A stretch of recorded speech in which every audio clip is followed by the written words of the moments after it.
Good morning, everyone. Today is April 27th, 2025. The Croc Podcast is going to take a 1 day off. That's right. Dr. E is away on a much needed rest. We're also celebrating his birthday month. And we thought, what better way than to take you back to, of course, season 4, episode 183, I Believe in Miracles, part 3. In this final podcast of a triple series, we're joined by one of our favorite survivor thriver and friend and colleague, Talaya Dendy, who gives us an update on her cancer doula, her practice, her podcast, and her personal journey, as well as sharing a story of hope, inspiration from one of her friends who was told that she had only 6 months to live, and that was approximately 1 decade ago. The Croc Podcast starts right now. Welcome to the Croc Podcast. 10, 9, 8, 7, 6, 5, 4, 3, 2, 1. Here is your host, Dr. E. Howdy, Croc Nation. Dr. Tommy and Ellie here with you with another great Croc Podcast, the first of 2025. Joining me, as always, my loyal and dignified and amazing, intelligent co-host, Professor Angel Santana. Have faith, let it begin. Angel, Happy New Year, buddy. Happy New Year. The ball has dropped. The new year has sprung. And you know what? Let me tell you something. I don't know about you, but I feel like 2025 is the year. It really, and I mean that. I'm not just saying that to say it. I really believe in my heart we are going to have a fantastic year this year. What do you think? I think it's absolutely 100% agreed. We are absolutely going to have a rock'em sock'em robot year. And you know why that makes me so happy is because that means that it'll benefit our survivor thrivers. So anytime we obtain any success here on the Croc Podcast, it's only success, in order to reach more survivors and help give you the tools, the resources to have a very special and a very unique and successful survivorship journey. I agree. Here. So, Angel, I had this thought. So, we were talking before we went live about the last podcast of the year. So that was the story of our friend Mary, the miracle of Mary, right before Christmas. It was just such a touching and wonderful podcast, if I don't mind saying so myself. The feedback we both have received and the response and the impact has been, outstanding and overwhelming. And I have to tell you, being a small grassroots organization in the Hudson Valley and a very small grassroots podcast, the fact that we got such a response, I would have to say that it was probably, if not the most impactful podcast, certainly in the top 5. I would have to agree. I mean, it was so good that I surprisingly put that on our podcast and Have Faith Let It Begin. Oh, thank you very much. And it got me thinking, and that could sometimes be a dangerous thing, but in this case, I hope it's a good thing because I got an idea. And my idea was if we are going to end our years on the Croc Podcast with a medical miracle, a very inspiring story of hope, why don't we start the new year with a bookend and do the exact same thing? See, that's the beautiful thing about Croc Podcast. So we just don't know what you're going to talk about, but when you do, it's like pulling a cookie out of the cookie jar. It's absolutely. And I thought, to start the year, a story of hope, a story about redemption, and a story about miracles, medical miracles, just the great interconnectedness we have with each other and the interconnectedness we have with our creator. And I couldn't have thought of a better person to talk about for this first podcast than a patient named Dee. So before we even get to Dee's story, which we will in a minute, I wanted to ask you, Angel, what do you use as your definition for a miracle? You're starting seminary school on Monday. So what better person to ask than my co-host about his definition of what a miracle is? Yeah, I mean, it's I'm just gonna speak right from the heart. I don't want to sound like I'm prepared because we're No, no, never prepared here. that's exactly Yes. what I want. Yeah, I just want I want your honest, just yeah. knee-jerk reaction. Yeah, and I want the audience to hear that because if they're listening to this for the first time, I don't even know what the topics are going to be. So for him to ask me this question, he is really literally giving me this right now. So here we go. The best way that I can describe this answer is this. A miracle is something that we cannot explain. We cannot understand, but we can feel in our hearts spiritually that it's something greater and better beyond from our higher power that is allowing this to come into fruition. That's a beautiful definition, to be honest with you, because I have the Webster definition, but yours is much better. So the Webster definition is a miracle is an extraordinary event manifesting divine inspiration in human affairs. But I think you said it better, and that's what we're going to go with. I also have a definition, and this would be an extension of the concept of miracle, and that would be miracles in medicine. So we saw a miracle 2 weeks ago, and we're going to see another miracle tonight. And a miracle in medicine is in those rare circumstances, those rare cases when a patient has an unexplainable response or recovery from a fatal disease. And I think that happened with Mary, and I believe that happened with Dee, and we're going to get into it in a second.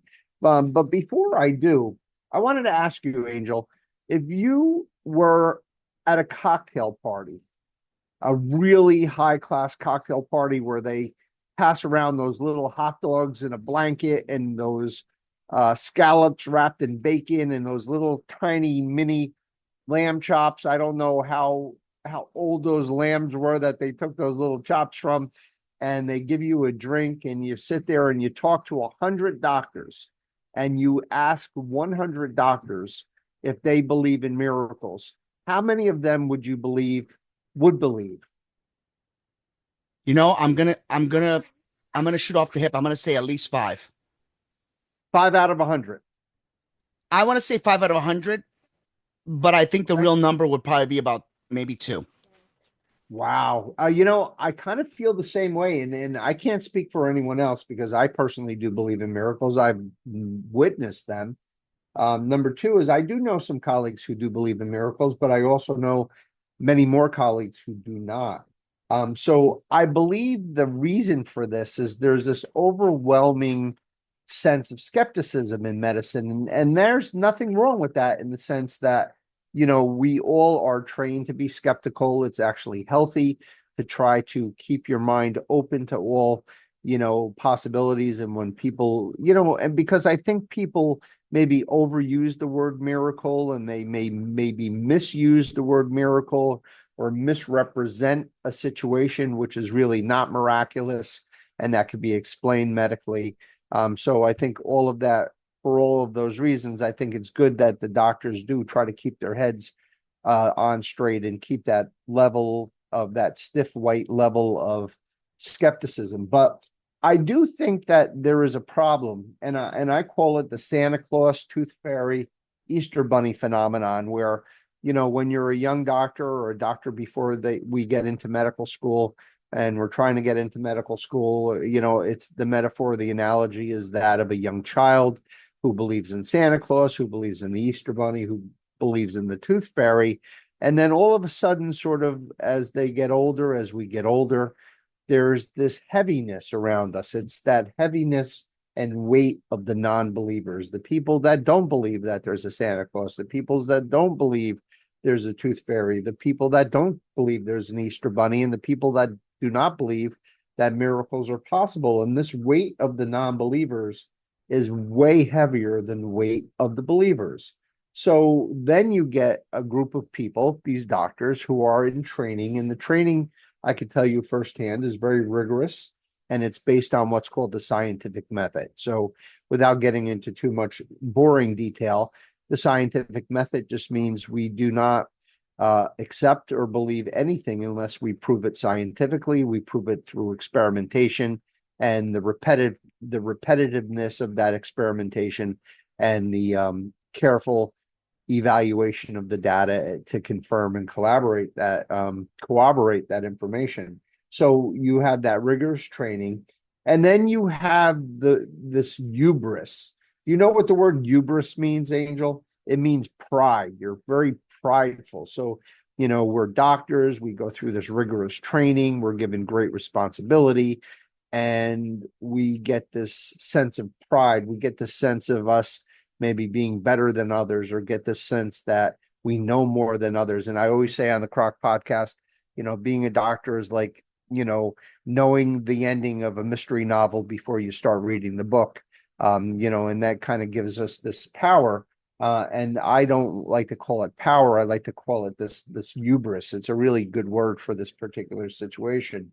And what is really paradoxical about this, and we're going to see paradoxes in a minute, we're usually proven wrong. And I use cosmology/astronomy as an example. Everyone thinks they know something. So you read a textbook from the 1940s and they talk about, the creation of the world. And then you read a textbook from the 1970s and they say, well, they were wrong in the 1950s. This is how, our world was created. And then a couple of years later, they change it. And then they come up with, the Einsteinian principles of physics and all relativity. And then you have the quantum physicists, and everybody's fighting. And then one day everyone thinks they have solved the problem, the God particle and all these other kind of things that they come up with.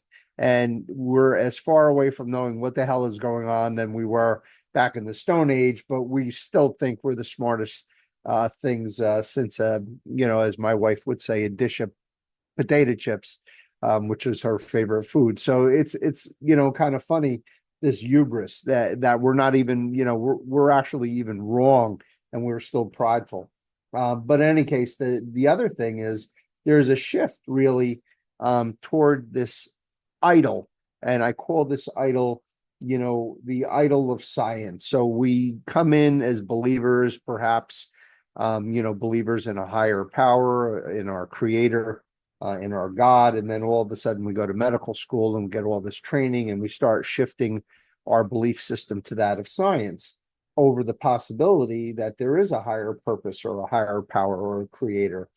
And then that bright light, that blinding light of learning becomes so incandescent and so loud that we forgot what we learned on the first day of anatomy lab. So you walk into the anatomy lab and you have this cadaver, and the cadaver represents the whole, right? The whole of a person, not the soul of a person, but the whole of a person. And you have to, carefully and methodically dissect the cadaver so you can understand the what I call the macro, meaning the big picture of the human body. And then we look at all of these tissues under the microscope, and we call that histology. And then we read about these books based on biochemistry and molecular biology, and we look at the micro environments of our body. So we look at the macro environment, which is the cadaver, the anatomy lab. We look at the micro, which is the histology, the biochemistry, the molecular biology. And then we get into the engineering of how this all works. So you take you have the muscles and the nerves and the bones and the brain, and you put it all together with, how the workings of the body with all of these, these disciplines put together, and you come up with, how we view the workings of the human body, and how these workings can become deviant and pathological, and how we as healers have to interject ourselves in trying to manage those dysfunctions. And in my impression, my opinion is that first day of the anatomy lab was not only the first day of my passion for doing what I do, but it did not make me stray from my beliefs in a higher power, in my God. It actually strengthened them. And what I did was I didn't turn away from the possibility of miracles. because I believe that being able to study the human body is a privilege. And when I say learning, I'm talking about a rigorous, intense, program of basically taking apart the human body and putting it back together.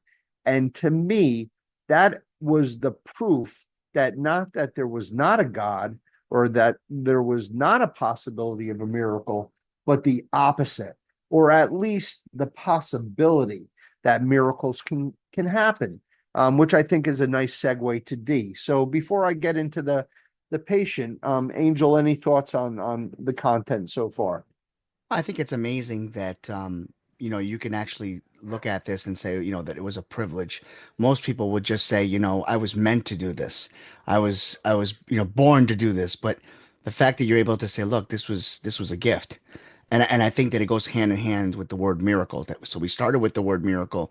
We're talking about a gift that you've been provided, and it just holds each other's hands.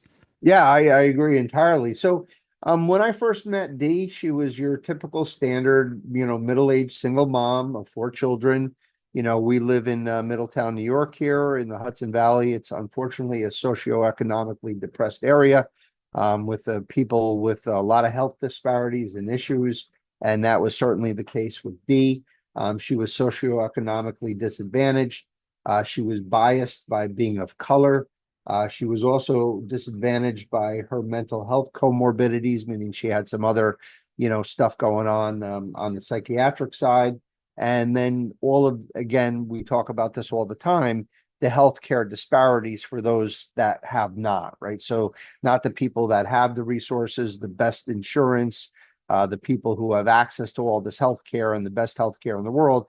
I'm talking about the least of our brothers, the people that do not have this access. So we call that a healthcare disparity, and also a lack of proper mental health resources, which is ubiquitous everywhere where there's such a dearth of these resources. You get a patient who's in big trouble. So she had these symptoms for a while. She did not get it taken care of or get, help, because not only did she have not access to this care, she also basically had a distrust, an understandable distrust of our system. So when she finally did get diagnosed with this brain tumor and they did the biopsy, it turned out to be, the worst cancer you can get. Now, we talked about Mary's anaplastic thyroid cancer, which is the worst, and I think a glioblastoma is the worst. So I would say it's a tie, right? So if you're a New Yorker, I hope you love the Yankees as much as you love the Mets, but maybe love the Mets just a tiny bit more. But anyway, it's kind of a tie between those two for the worst cancers. And of course, Dee got this terrible brain tumor. And because of her distrust, understandable distrust, she delayed her entry to care. So what ends up happening, she stays in the community, she gets a biopsy, she doesn't have the surgery she needs, because we just couldn't do it in the community. And lo and behold, she comes to see me and she's a mess. So the first level of challenge that I had with Dee was actually getting her to trust me, because there was there was this obvious difference in our skin color and an obvious difference in our, I guess, availability to resources. You have me as a privileged, white dude, who's educated and, has pretty much everything I could possibly want. And then you have Dee, who has to probably struggle just to get food on the table. And I'm sure there's some bad feelings, just in general about, all this racial tension or whatever that we see in our society. And it took a long time. It took over a month just to get her to open herself up to the possibility of care. So you start the trust by just letting the patient put the boundaries up of what they're comfortable with. So the first thing was how we addressed her. She wanted to be addressed a certain way. She wanted the proper respect. She wanted only the people that she was familiar with. So there was our nurse Marie, who just started her first week of retirement, and she was with me. And Marie and I became the only two people that she would literally talk to. If one of the nurse practitioners who are outstanding came into the room, if one of our outstanding nurses came into the room, if one of our outstanding, therapists come out of the room, Dee would summarily kick them out of the room. Like, what are you doing? Get out of here. I'm only talking to Ian Ellie, and I'm only talking to Marie. That's the only people I'm talking to. So it took a month to get that, to get to the point where I talked her into getting at least some kind of treatment. So the first thing I talked her into was to go to Memorial for a second opinion. I'm a very big fan of Dr. Jacqueline Stone and the neuro-oncology guys down there. Her team down there are wonderful, wonderful, wonderful. And and Dr. Stone said, you know what, Dee, you might be able to have this surgery after all. I know that they didn't want to do it in the community, but maybe we do this. But then we hit a second roadblock. So what happened was that month that I needed, to gain her trust would have been needed also at Memorial. So she would have had to pick her point people and, gain, and that would have taken too long. So what we all decided to do was we decided to just get her on some kind of treatment, and we started her on chemotherapy and radiation therapy. So it was solid treatment for sure, but we would have preferred to have had the surgery if it wasn't for all of these other extraneous issues. Now, Angel, we're going to talk about the anatomy of a miracle, and I'll start with the first ingredient, sort of like making a chocolate chip cookie. So the first ingredient is I call the expectation of failure. And what that means, it's a necessary component and environment to have everyone believe that the patient's going to die. So it's this expectation that they're going to fail before you even gave one rad of radiation or one molecule of chemotherapy. It's just no one believes that this case is going to be anything but fatal. So that's the first ingredient you need to make your chocolate chip miracle. And then the first miracle happened. The miracle was getting her through treatment, and we actually got her through treatment. It was not easy, and it took a lot of TLC, and it took a lot of energy, and it took a lot of special, mechanisms that we set up for her to do this, but she got through her treatment. And when the patient finished, she did well for a couple of weeks, and then she crashed. And that's the moment in the movie, the John Wayne movie, when the wagons are circling and there's all of these screaming Indians coming down, from the hills with their arrows and their spears and whatnot, and they're coming with their knives and scalping all the people and all that kind of stuff. And then the cavalry comes. You hear the trumpet, and then you see all of these dudes in blue uniforms and coming with their guns, and then they come and they rescue them. So it's this moment of, oh my God, what we thought was going to happen is happening. The patient is crashing. Duh. That's exactly what we expected. So that's your second ingredient. The patient had these symptoms. She was crashing. We got some x-rays. We got an MRI. And it looked to us, believe it or not, after 8 weeks of radiation and chemotherapy, it not only didn't look like the tumor responded, it actually looked like the tumor got worse. So we call that pseudo progression. So you can't really tell whether a patient has responded and has changes from the treatment, or whether indeed there's still residual cancer. But of course, we had this absolute belief that what we think is the obvious blocks our brains from open-minded and creative thinking.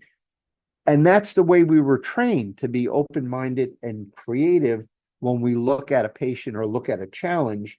And that's the paradox, is that we kind of regress to this very infantile, immature human, because doctors are human. It's almost like in a Twilight Zone episode where everyone thinks there's Martians on the street, but there's really not. And everybody starts to panic and go crazy. And it turns out to be like, a dog pulling a wagon or something like that. It's not an alien at all. And then the next ingredient is our panic. We just kind of touched on that a minute ago. And that panic, when we panic, oh my God, this patient's crashing and they're doing terrible and the cancer is growing and it didn't respond. And that's infectious. That just becomes like just a personal panic could then create a mob panic. And then we have this preconceived notion of failure. And we threw the patient back to Memorial. We didn't want to deal with it. We referred the patient for specialized treatment with protons. We sent the patient to have surgery to just clean out the mess. And the last ingredient is when everyone gives up except one person, and that's the patient. That's the only person who still has hope. And that's the last ingredient for that chocolate chip cookie of miracle. And lo and behold, Angel, the patient had surgery. They threw the lump of that massive gunk on a pathology slab. They cut it up into little pieces and he looked at it under the microscope. And guess what? There was zero cancer. It was all post-treatment, dead cells. They cleaned her out. They put her back together. And guess what? Now time has passed. She's back to her life. She's enjoying her children. She has basically come full circle. And Angel, I'm going to end there and let you comment on this medical miracle of a patient that we called D. They say that when you think about miracles, you always think it has something to do with the things that we've done uh, in our lifetime. Yeah, that God chooses, to certain people to create miracles. That's not the case. Miracles happen because they just happen. We will never be able to explain it. We can't predict it. But what we can say is when we're surrounded or witness or bear witness to a miracle, we have to step back and say, wow, what a great experience. Wow, there is something greater and more powerful. Wow, what is that person going to do with the extra time in their life to provide others? Well, you know what she's done for us? By having that miracle, it allows you, Dr. E, and others to bear witness to a miracle and to share it amongst those all over the world so that we can provide proof that miracles do happen. Absolutely. Thank you, Angel, for that closing comment. Um, I just want to take this moment and wish everyone, all of our survivor thrivers, all of our healthcare practitioners who listen to our podcast, a happy new year. I love this bookend. I love these themes of medical miracles. They do happen.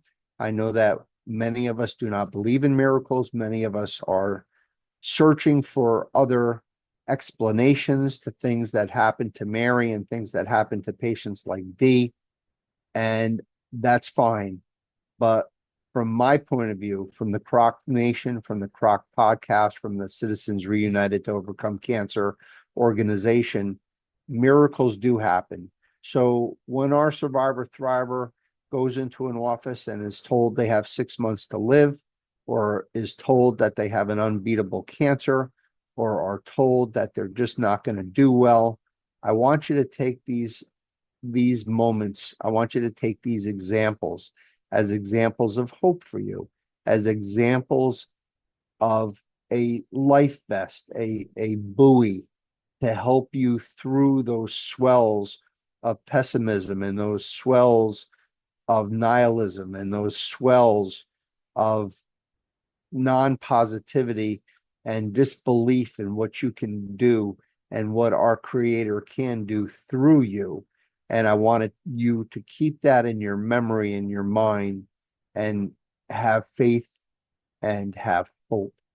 So I'm going to end this podcast as I do each and every one with a blessing. And that blessing is to wish all of our survivor thrivers a long, healthy, happy, and cancer-free life. God bless you. God be with you. Peace. Hey, Croc Nation. Don't forget to like, subscribe, and share the podcast to your friends. Visit our website, crocvip.com. We would love to hear your feedback.